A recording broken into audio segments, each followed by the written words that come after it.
Hi, good morning. Dito kami ngayon sa Malabon. Sa tinatawag nilang Mega Dike. Ang ganda dito.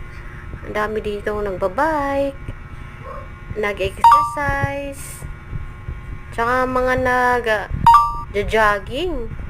May mga maedad na, tsaka mga bata pa. Maganda talaga to guys dito sa area na to. Napakalawak ng jajaggingan mo. Tapos wala tong four wheels. Bawal ang four wheels dito. Motor lang ang pwede. Tsaka bike, tsaka e-trike. Ganda ng view. Punta na kayo dito. Hindi talaga masasayang yung araw mo. Kasi wala po itong wala po itong entrance fee. Basta agahan nyo lang yung punta kasi pag mga bandang mga bandang alas 7 na, mainit na siya.